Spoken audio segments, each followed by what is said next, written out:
Apple cider vinegar seems to be the it girl in the world of vinegar right now. It's claimed to help with just about everything, including weight loss, reduce cholesterol, lower blood sugar levels, and improve symptoms of diabetes.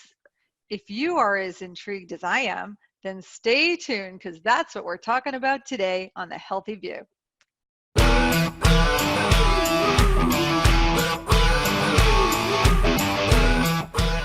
Hello, friends, and welcome to The Healthy View. There are so many benefits of apple cider vinegar, and we're here to share our ideas with you today. I'm Lisa Lutan, and I'm here with my beautiful and brilliant co-hosts, Andrea Beeman and Michelle Liata. We are all expert health coaches who've collectively helped thousands of people around the world get happier and healthier while staying sane and having fun. Michelle, are you an apple cider vinegar fan? Well, I am, but I want to draw a very important distinction. It's not apple cider vinegar so much that I care about. I care about using a raw, unpasteurized vinegar because of the probiotic benefits. Now, you can get a raw, unpasteurized apple cider vinegar like Bragg's, which is a very common brand that many of our listeners have probably heard of. Do you girls already have Bragg's in your kitchen right now? Oh, yeah. I'm bragging about my Bragg's. I'm bragging. But I was surprised at one point to realize, yeah, you can get raw unpasteurized red wine vinegar. You can get white wine vinegar. You can get all the vinegars. You know, they're sometimes a little harder to find, but they are out there. So that's what I look for, so that when I'm making my salad dressings or whatever I'm doing with my vinegar, I'm using something that's helping my system out a little bit more than, you know, your standard red wine vinegar. Now, I do recommend vinegar or lemon juice in a couple of instances, although it's not something that I consider like a cure-all miracle wonder drug in a bottle. But if I've got a client who has a lot of gas, trouble digesting food, I will recommend that they try a small amount of apple cider vinegar in water before a meal, just a small amount of water to help with the digestive process. And when I make bone broth, that's another time that I always throw in some apple cider vinegar or lemon juice so that the acidity can start breaking down the bones while the broth cooks.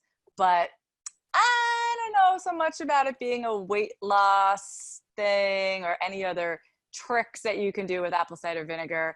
But what about you, Andrea? Well, as someone who spends a lot of time in the kitchen, I like a lot of different vinegars for a variety of reasons. So some vinegars have a high acid content and some have a low acid. And vinegars are used to balance out fats in cooking, or at least traditionally, that's what they were used for. So I understand the apple cider vinegar craze, but I don't think it's good for all people or all conditions. So a fun example, I had a friend who did the hormone reset diet, or it was something like that. It was one of those new crazy diets that come out.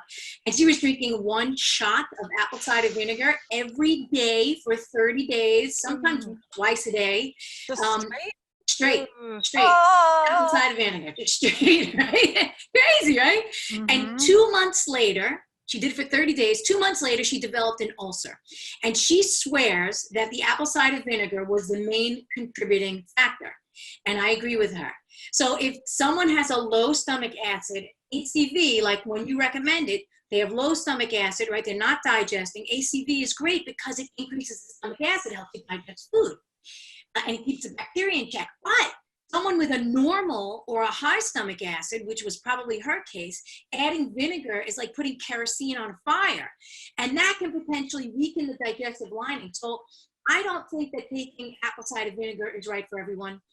If I told someone to drink a shot of red wine vinegar or rice vinegar every day, they would think I was out of my mind. But somehow apple cider vinegar has solidified its place in the health and wellness world in a very weird way. So I say, use the vinegar when you need it and use it to balance out foods, and that's it. Try not to drink it on a regular basis every day, not for 30 days in a row. Try and find out what's going on first. That's what I got. Yeah, and I just want to say never take it in a shot because it can cause tooth enamel erosion. It can hurt your esophagus. And also, you know, for some people, there could be drug interactions and even slow down your gastric motility. So you want to pay attention to that, you know, if you are having some gastric issues. So definitely don't take shots of it. But I always get this question, from clients about apple cider vinegar. So I thought I would give a little description about what is it and what does it really do. And it's it's from fermenting the sugar of apples and combining it with the yeast. That's how they make apple cider vinegar. And there are tons and tons of claims on the internet for so many miracles that it does. And most of those are undocumented, but there are some truly documented ways that it has been useful in the medical world. And that is for improving insulin sensitivity and helping lower blood sugar responses after meals, increasing in some people feelings of fullness, which can then help to eat fewer calories and help with weight loss. In fact, I'll never forget reading a book on menopause, and her biggest thing in the book was apple cider vinegar, saved my life after menopause, and weight loss. And I was like, whoa, hadn't heard about that before. Wait, and then on the last page of the book, she was selling apple cider vinegar, right? No, she wasn't. No, she actually wasn't. But it was really super interesting at the time. I mean, I read it a long time ago, and I was like, it was before it was such a big thing. So I was like, this is so interesting. But the last thing it is documented for doing is lowering blood triglycerides, cholesterol, and even blood pressure. So there are a lot of great uses for apple cider vinegar, but you really want to be careful, how you use it and the dosage that you're taking. And so speaking of dosage, you want to start small, like maybe a teaspoon in your water and see how it feels. And the max you really want to do is like a tablespoon or two during the day, and I actually like it mixed in water. I was doing it for a while and I started really liking the taste. You might not, but I kind of did. But honestly, did I really feel a difference in my body? No.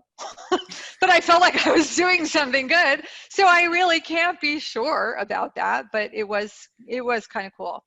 I do use it also in some salad dressings and things like that. So it is a staple in my cupboard. But like what you guys said too, it's like, I don't think it is my miracle cure, but there are a lot of great uses for it. Also, you can throw it into your cleaning products, and even like, I think hair conditioning, there's all sorts of skincare, but you can hit Google for that. And that's what I got.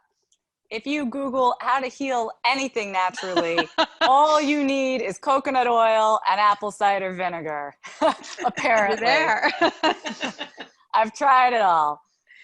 Well, thank you for hanging out with us today. And if you found this show useful, please leave us a written review on iTunes. We appreciate you in advance for that very much. And if you would like a notification every time we release a new episode, and I promise it is just one small email that we send out each week, nothing else cluttering your inbox, you can sign up for that at healthyviewshow.com. And we'll see you next time.